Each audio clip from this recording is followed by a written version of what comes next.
Our first conversation today is between Doctors Don Bundy and Dr. Peter Hotez. Don is a longtime advisor to PQMD and a guest lecturer in our Global Health Essentials course.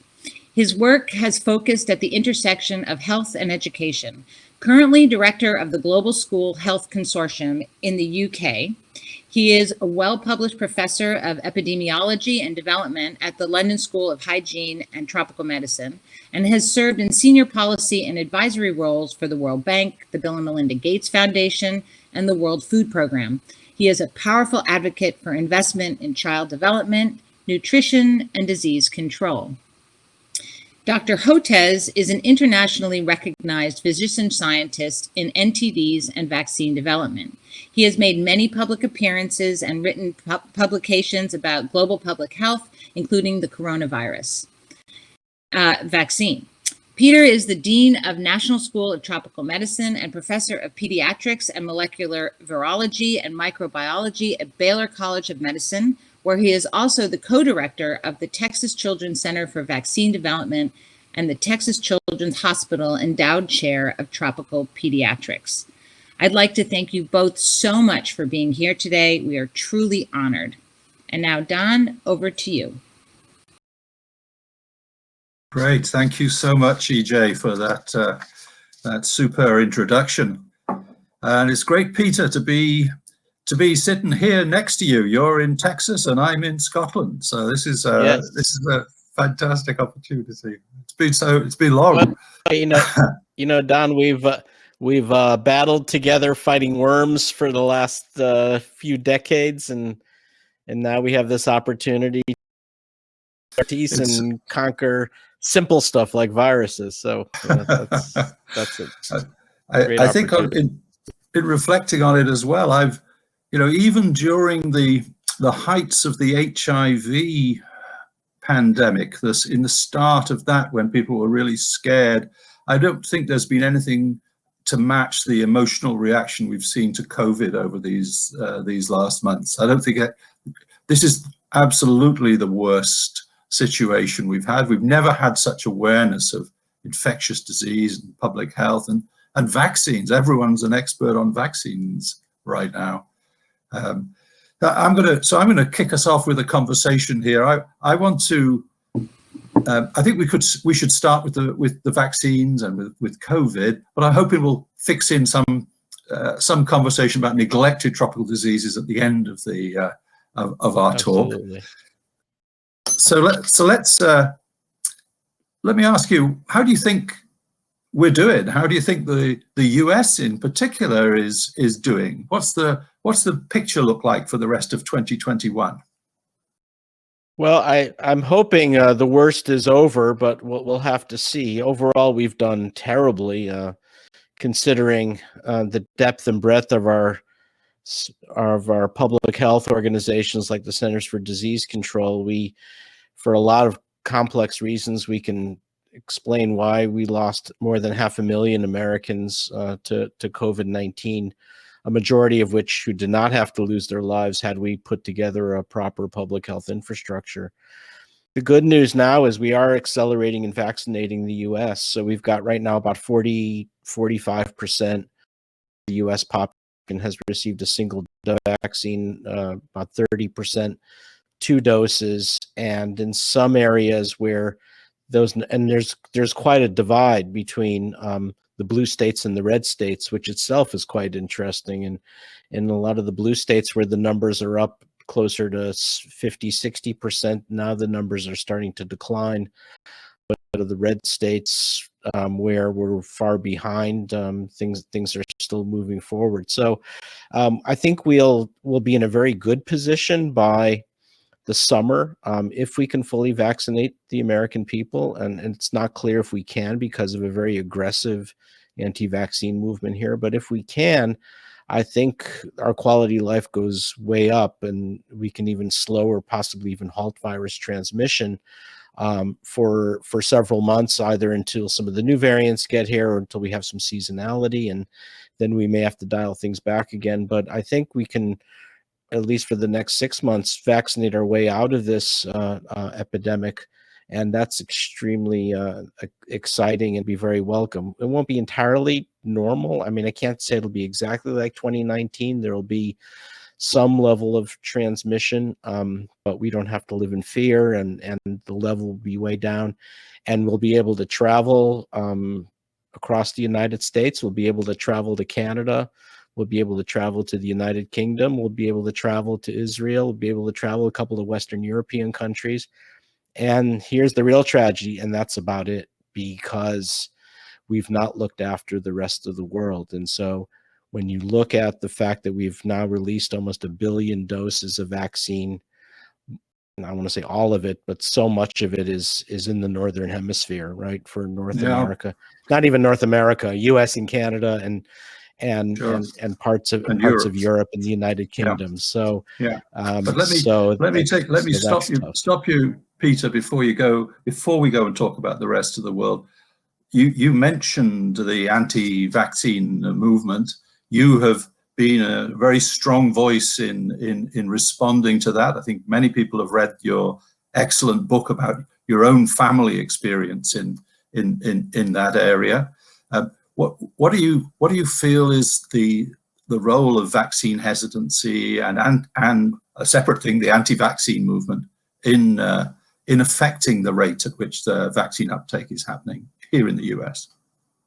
Yeah, and the anti-vaccine movement in the US always manages to find ways to re-energize, and intuitively you would have thought with COVID-19 emerging and people clamoring for a COVID-19 vaccine, it might have gone into retreat, and I think it did for about 2 weeks, and then it finds a way to re-energize, and now it's got kind of 3 big buckets now. It's become a new triple-headed monster, the way I see it. And I've just written about it in Nature.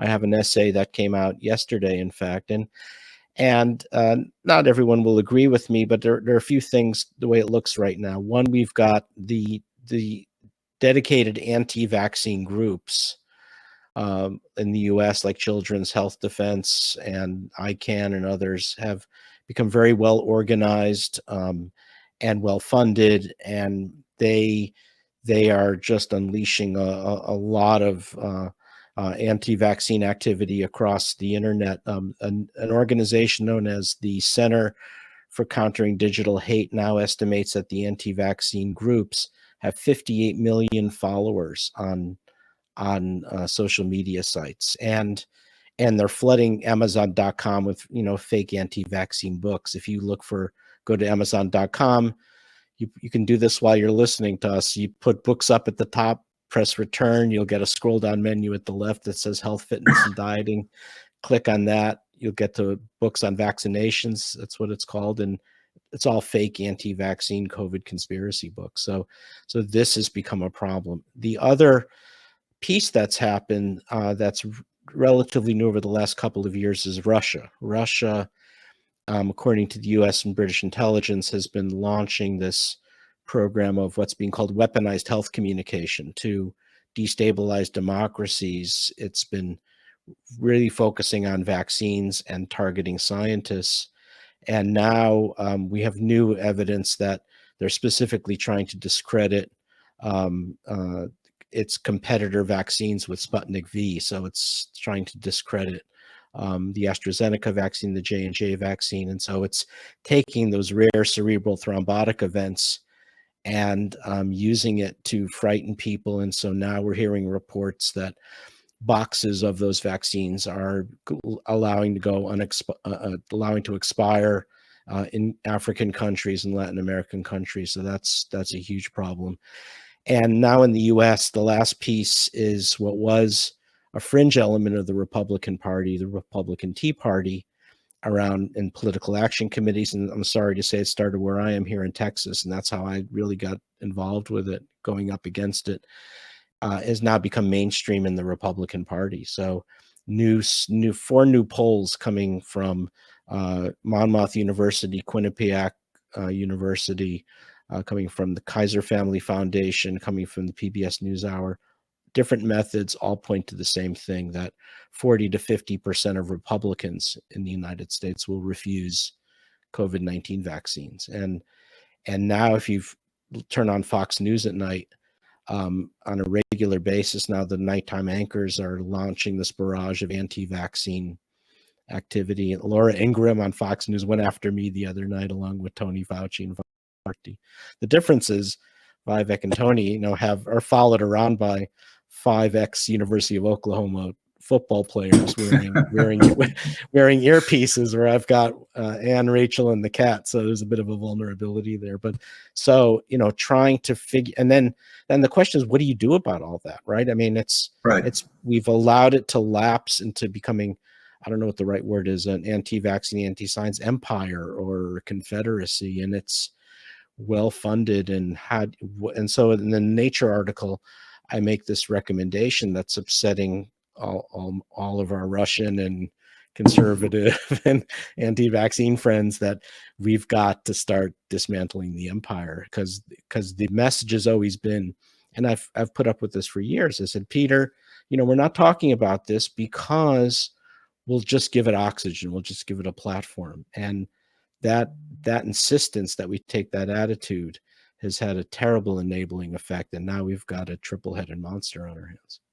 So I remember I read your article yesterday, and the phrase you use is a counter offensive needs to be launched against that. So I think it's good for you to get that story out. The positive side, of course, is that we don't actually have to vaccinate everyone. I mean, that's the benefit of the wonder of vaccination, is that we can make a huge difference going on ahead. But we do have to vaccinate a lot of people, and if the figures you quoted are true, then we will get to a place where there's a real problem. Can I say right now there's the Global Education Forum is meeting, and I know one of the things on their agenda is whether to give certain groups priority in vaccination.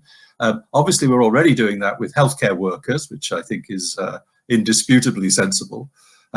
The group that's being promoted is teachers, that getting teachers vaccinated means teachers go back to school, and that means children go back to school. What's your feeling on that one? I'm kind of dropping that question on you, I know. What do you have? Yeah, no, I think it's a fair. No, I've been actually out in front in terms of vaccinating teachers. In fact, there were some stumbles in the Biden administration, insisting that teachers did not necessarily have to be prioritized, and the language coming out was a bit tone deaf. It sounded a little bit like Lord Farquaad, many from Shrek. Many of you may die, but it's a price I'm willing to pay. And so I called it out, and they quickly backpedaled. And because our teachers are one of our national treasures, right? So we have to look after our teachers and make them feel safe going to school. I mean, the good news now in the United States, anyway, is we've got an abundant supply of vaccines. So any adult who wants to get vaccinated now can get vaccinated. And the real answer, of course, is to get every country to that place and as soon as possible. So that's a great segue into another discussion, which is, as you say, we've got vaccination here in North America, most of Europe, Israel. After that, it's an issue. What's going on in the rest of the world? How do you see that? Well, I think, it's not as if the global policymakers didn't anticipate this. They did, and it was commendable what they did. The fact that organizations like CEPI and Gates Foundation and WHO and Gavi said, holy cow, this is not going to go well. This, it's clear this virus is going to start racing through South Asia and Africa and Latin America. We better get ready. And they put together a very thoughtful COVAX sharing facility that I think is well structured and well thought out. I think, it had 2 weaknesses, though. I mean, one was it didn't anticipate, I think, the depth and breadth of anti-vaccine activities. I did, but it was tough convincing the rest of the world. And I think we're paying for not dismantling that. But I think the other was they went very heavy on innovation. And we wound up getting some very interesting vaccines, the 2 mRNA vaccines from Moderna and Pfizer-BioNTech, and the new vector adenovirus vector vaccines from AstraZeneca and J&J. they're good vaccines. And I myself have got the Pfizer BioNTech vaccine, and I'm extremely grateful to Pfizer and BioNTech for that. It's incredibly comforting knowing I'm not going into a hospital or ICU now because of COVID-19. The issue was it went so heavy on the innovation that we didn't realize that introduced a lot of risk also, because we did it without really knowing what the scalability of these vaccines are, or if there was a safety signal, what that would do because of the anti-vaccine movement. And that gets to where we are right now, which is of almost the billion doses, almost all of it is in the Northern Hemisphere. And so, okay, so Peter, what would you do? So what I'd pushed for from the beginning is not go for the high level of innovation exclusively. Build a few Toyotas and Hyundais, not all Lamborghinis and McLarens.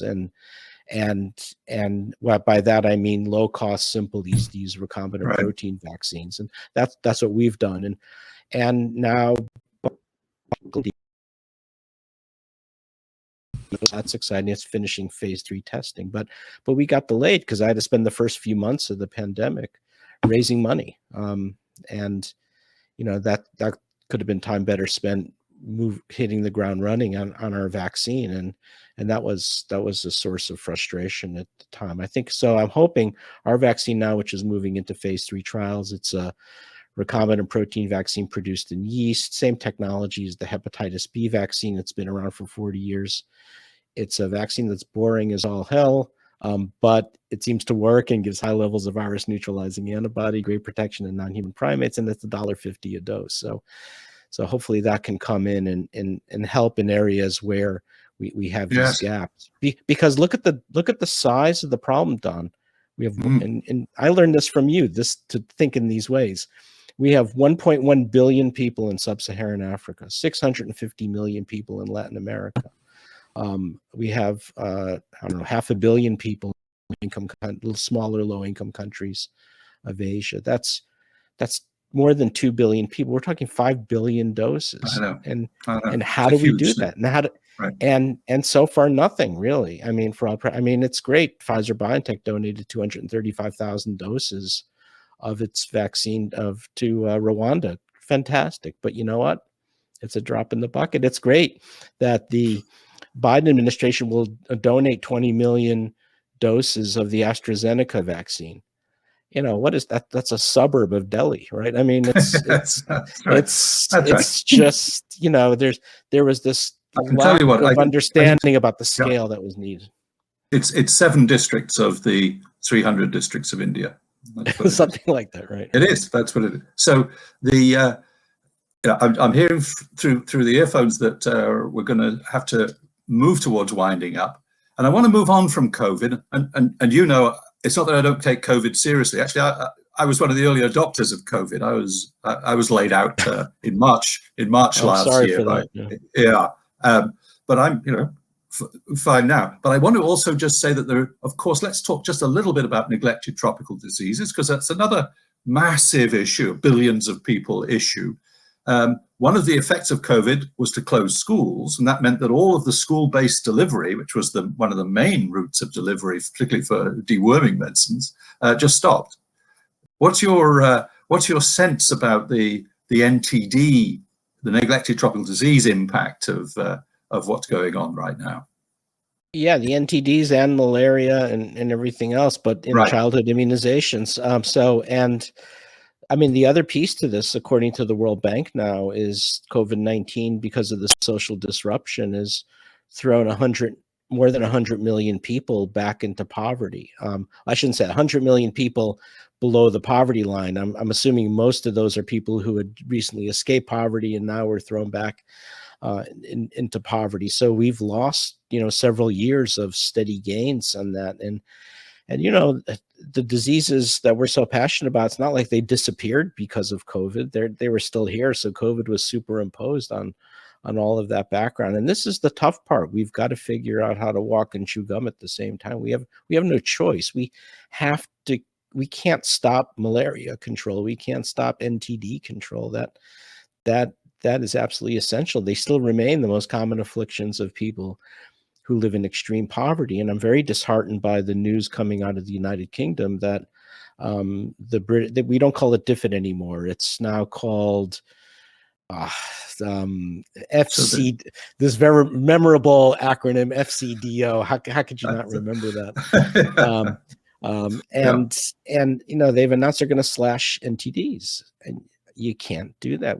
I mean, it's so modest in terms of the amount of money, and yet so impactful in terms of, you know, what you can do for a few pennies a person. I think that was short-sighted. So I was contacted by our mutual friend Michael Kremer and Ted Miguel, and we're going to see if we can, you know, do what academics do, which is we'll write a carefully crafted statement in the Financial Times that 6 people will read, but hopefully it will make some impact. But I think we'll have to be a little more aggressive with the UK government, and because it could be a domino effect. People say, oh, if the UK did it, why doesn't USAID do that? Or why doesn't the German government do that? And that's what tends to happen in our space. So I think, you know, by letting that fall, I think that's extremely dangerous. Yeah, I'm completely with you about that, and I hope you and I and many people who are watching will stand together to try and do this, because, you know, what I'm seeing with COVID is countries saying, rich countries saying, this is a huge problem. It's a huge problem nationally, but I see that all of those national problems are also international problems, and until we really get that in our heads, it's, you know, we need to think about home. I mean, EJ said it well, you know, we need to think about our locality, but my goodness, we need to think globally on this one. Otherwise, we're really not going to tackle it. So I think that's a absolutely super great point. I'm going to make a transition at this point to reading some of the questions that have been coming in while we've been talking about these issues, and there've been some great questions. So here's one from Dr. Lavon Downey. What's the connection between the lack of vaccine literacy and vaccine hesitancy? I know that's an issue you have a particular interest in. Yeah, I think, you know, part of the problem is now the anti-vaccine activities dominate the internet. I mean, if you put a vaccine into your search engine, chances are you're more likely to get garbage than real information. And that, as I say, the anti-vaccine sites now have 58 million followers. So this is now dominating the internet. And so there's not much room for vaccine literacy anymore. And, you know, and I've been on Zoom calls all year anticipating some of the vaccine hesitancy we might expect from COVID-19 vaccines. And it was all about, we have to fine tune our message or amplify our message. And I say, I think it's great that we're doing this, and it'll get us about 25-30% of the way there, because the messages that we're so focused on are messages floating in bottles in the Atlantic Ocean. We've got to do something about the Atlantic Ocean, and it's unpleasant, right? This is, especially for academics, like the two of us, Don, that this is not our comfort zone, right? To be talking about things like unpleasant things like Republicans and Fox News and that kind of stuff. It takes us out of our comfort zone, and I've been making the point that it's not that we want to be political. It's the way to save lives, we have to find a way to tear the anti-science out of the politics, and you have to call it out. And there's no roadmap for this. This is not what we do. So a lot of this is seat of the pants and hoping I get it right. Yeah, right. And of course, a lot of it also is just giving this stuff oxygen, also the chance for people to talk about this. We need all to talk about these issues. We need to show them up for what they are. There's a question here from Sean Carroll.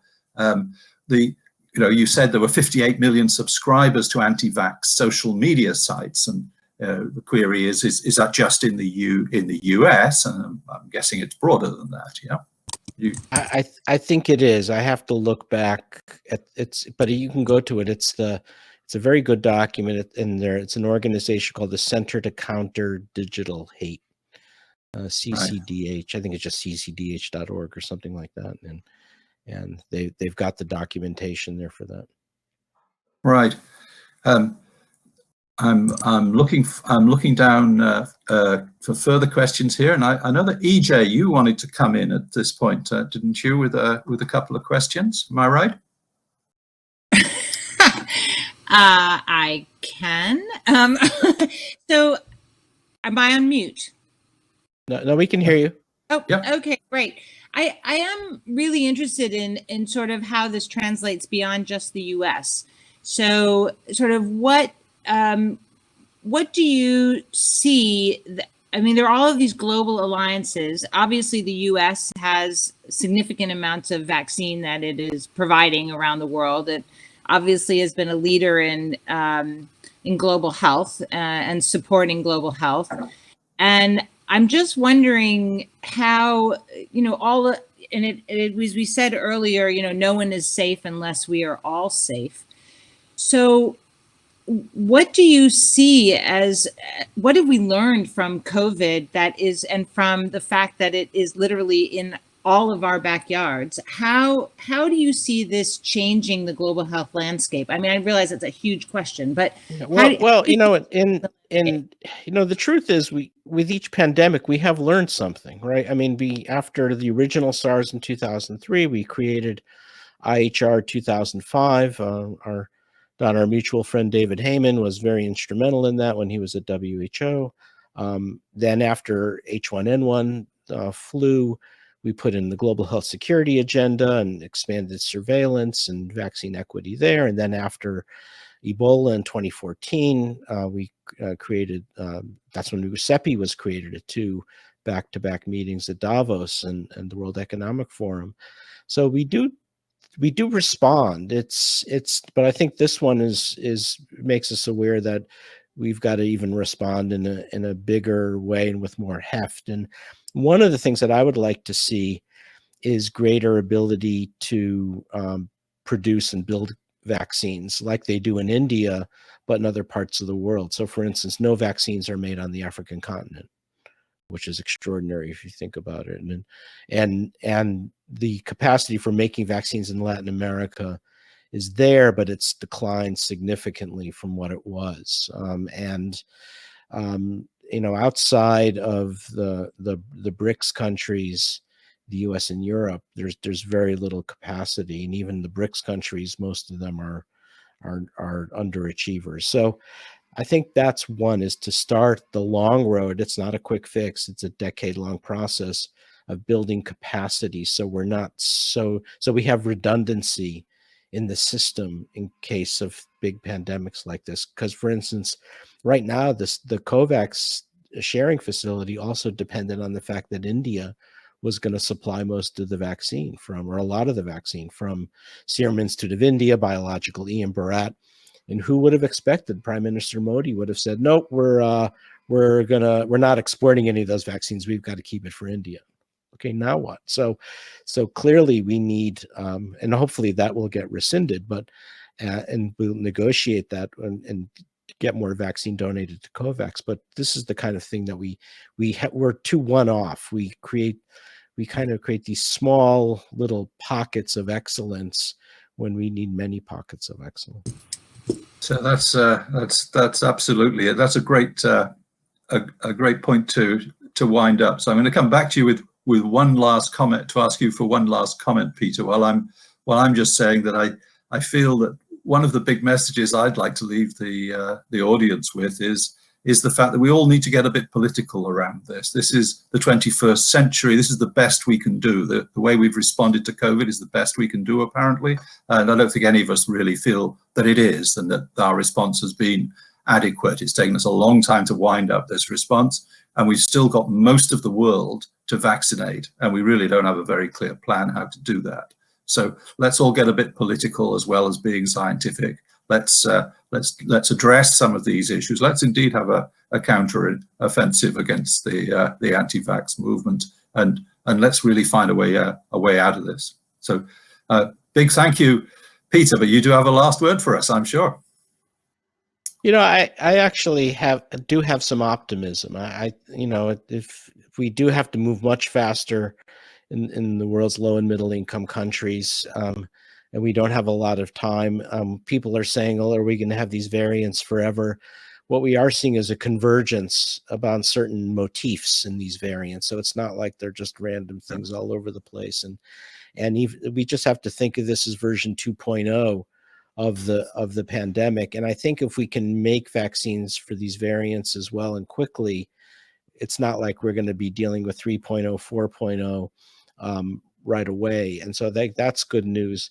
The not so good news is we've had now SARS in 2003, MERS in 2012. We've had COVID-19. We should expect COVID-26 and COVID-32 and get ready for that as well. Right. EJ, over to you.